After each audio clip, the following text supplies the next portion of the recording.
welcome back, or if you're new, welcome. As always, for a challenge video, before we get into the video itself, we need to draw what challenge we're going to do. Wait, let me shake them up. Okay.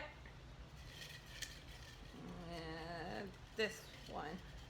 The day we're filming this is Valentine's Day. We're in our jammies because it is frigid here. Actually, all the roads are closed down because we had some rain the last couple days, so everything is icy. What is it? Oh dear. So the challenge we drew was the 4-course challenge. As I just got finished saying that the roads are closed, we're gonna put this one back for another time and we will draw again. This is real life, unless I edit it out, and then you'll never know. Watch, it'll be something else we have to go out and get stuff for. Oh, we can do this. It is a how you met story time. We've talked a little bit about this before, but if I remember right, I have some extra questions to add to this. So we can do that either when Ani is napping or tonight after she's in bed. And how appropriate for Valentine's Day. Yay!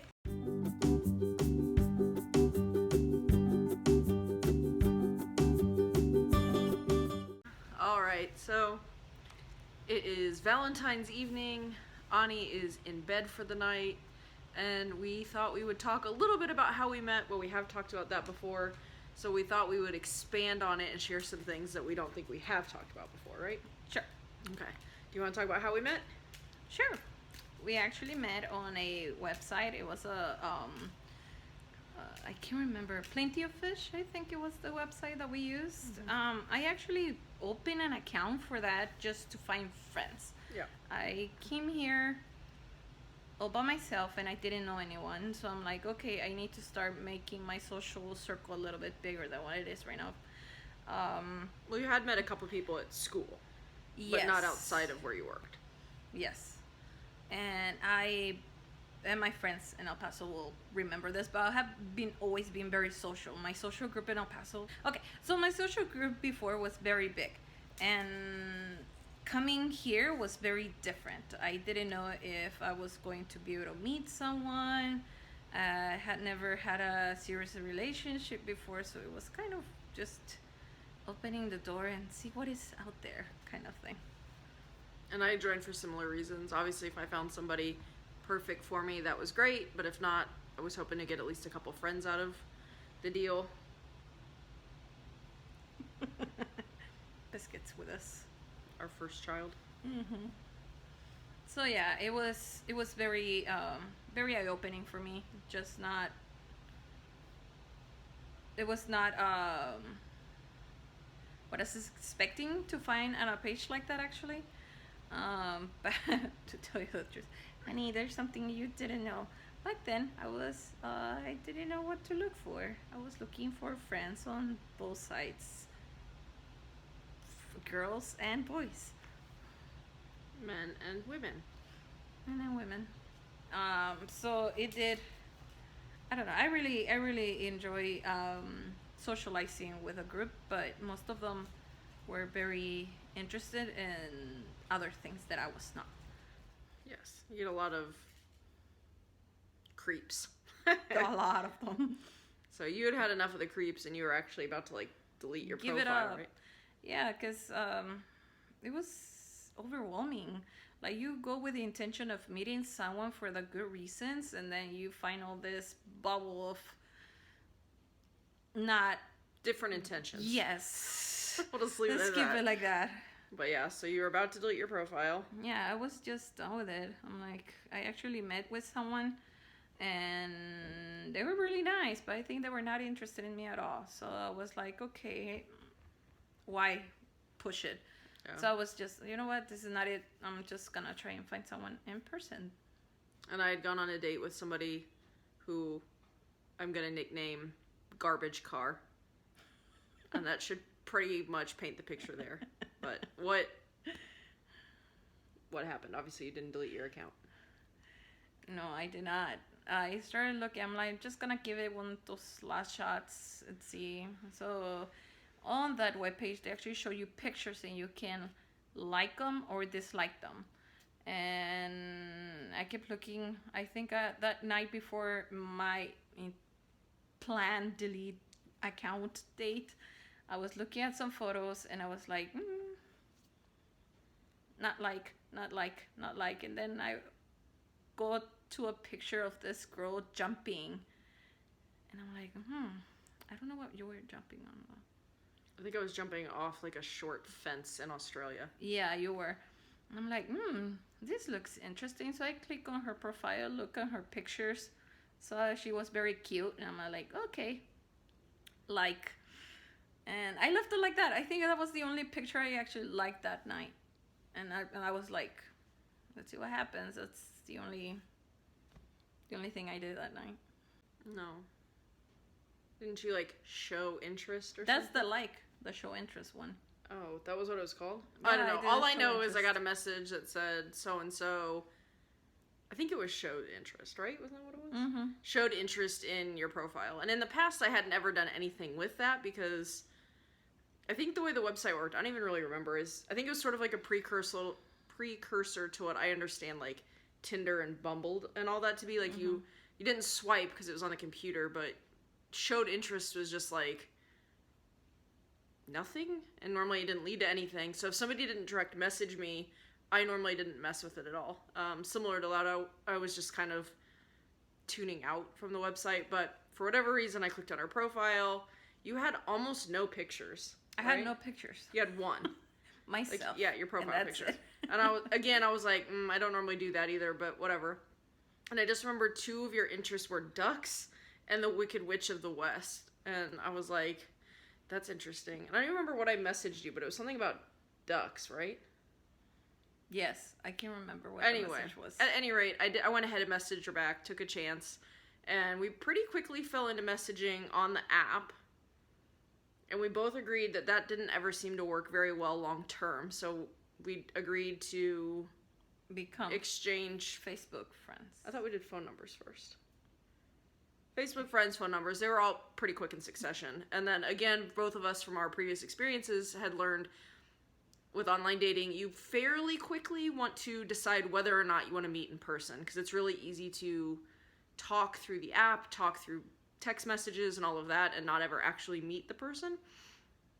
And so we texted, we checked each other's Facebook out. Again, you had almost no pictures on Facebook, so I wasn't running on a lot of information here. Years later, now she knows why I don't have so many pictures on social media. Yeah. She's on social media a lot, but does not post very frequently. But at any rate, we agreed that we wanted to meet in person, go on a date. And around the time that was going on, I think I realized it was probably like February, 10th or 11th? Mm-hmm. And I could tell she was not going to take the initiative and ask me out, that it was going to have to be me that asked her out, just the vibe I was getting. And I was like, do I bite the bullet and ask her out on Valentine's Day, or do I, which was a Thursday, I think? It was a weeknight. Yeah, it was a Thursday. And we both had jobs where we were up early, so I decided to wait and ask her out that Saturday, which was the 16th. Partially because I didn't want to be too cheesy and do a first date on Valentine's Day, and partially because if you know my personality, you know I don't want to go out when everywhere is going to be that crowded. And so yeah, we agreed to go out on Saturday. We were going to meet at a Starbucks. That was her suggestion, and then you've probably heard this part of the story before. She was super, super late. When she did get there, I was on call with my job, and very quickly after you got there, I got a call. So it was sort of a bumpy start, but beyond that, the first date was like a couple hours long. We had the Starbucks, we went out to eat, and we like walked around an outdoor like shopping center. And I think at least for the moment of me, when I was like, oh, this date's going well, was when we both walked into a toy store and spent probably the longest there that we'd spent anywhere just looking at toys. And so yeah, we left the date where I felt pretty confident that like a second date was going to be in order, and probably the sooner the better. And it just so happened, you had told me about where you lived, like the area of town. Yeah. And it just so happened that one of my coworkers' kids was having a birthday party, like legitimately right where she told me she lived. And so I texted and was like, hey, no pressure. I'm at a kid's birthday party. If you want to stop in, like, you know, there's food. Everybody said it's okay because everybody had partners and stuff there. It was at a Chuck E. Cheese type place. And she said, no. And But it was not... wait, you just told me, no, I have to work. That was all you said. Mm-hmm. And at this point, it was pretty early on Sunday, right? Yes. It was like early lunchtime Sunday. And I thought, has to work as an excuse for can't go out. And at that point, I translated like, oh, that date must not have gone well. She doesn't want to go out with me because I'm right in her area. Even if she had work to do and she came out and met me real quick, she could go home and work. And your good thing, I didn't know that you like to procrastinate because I definitely would have thought you didn't want to go out with me. And so I'd pretty much not necessarily written it off, but kind of written it off. I thought I must have just misread the situation. But then...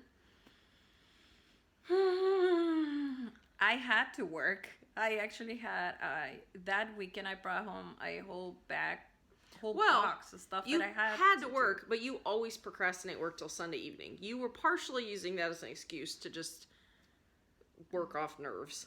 Yes. But yes, you did legitimately have work to be done. I don't dispute that. But what happened after you finished your work? I invited her to go, I think, downtown. Mm-hmm. And to meet there. And so I show up, and she's with a guy.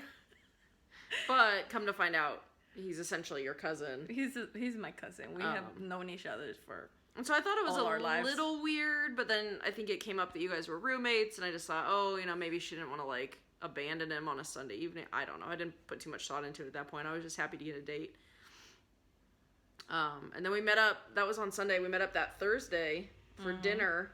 I had actually already eaten dinner when she asked me, but I was like, no, yes, I'm in. So I think I had like 2 bites of my food and took the rest of it to go.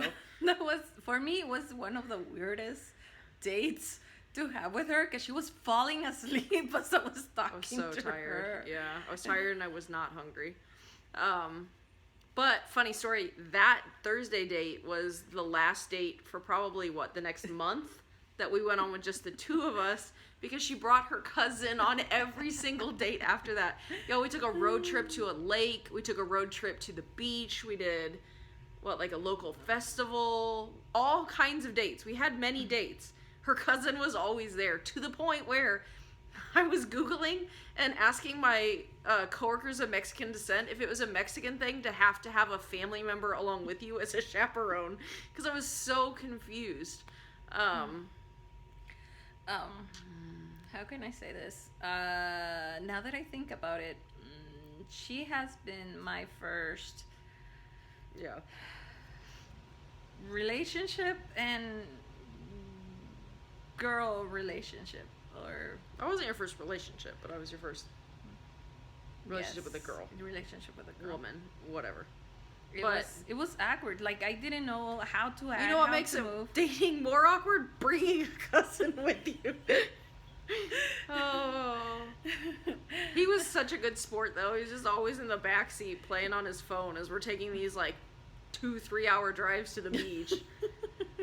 Oh my god. Mind you, also, if you remember, she was going to stand me up for the first date, and it was this cousin that was like, no, you can't stand somebody up on a first date. You have to go. So I always jokingly, give him a decent amount of credit in us working out, or she just wouldn't have, come on the first date. Yeah, he's the one that told me, you already schedule it, you already said yes, so you better go. So it was kind of his fault. His fault? He's actually, no, it's not his fault. He's the one gets credit. He gets credit. Yeah. And he gets credit for pushing me out of the house. Not on time, but with enough time. So the good thing about you being late to the first date is I knew what I was getting myself in for, because you were always late. Yeah, but yeah, that's pretty much the story of how we met. So by the time this goes up, tomorrow will be our 8th anniversary. Yeah. Technically, it's a little bit of a stretch to call your first date your anniversary, but it's the date that's easiest to remember for us, and we pretty quickly were exclusive, and then pretty quickly after that knew that there was a very good chance it was going to be a long-term relationship. So technically we credit our first date as being our anniversary, which I don't know that most people do, but it works for us. So I love you. I love you. Yeah, but that is how we met / how our relationship developed in a very awkward way with a third party that in no way was involved in the actual relationship, but was always around. But we love him. He's a great guy. He is. Anything else? No, I don't think so. Okay. Well, we'll see you tomorrow. Bye.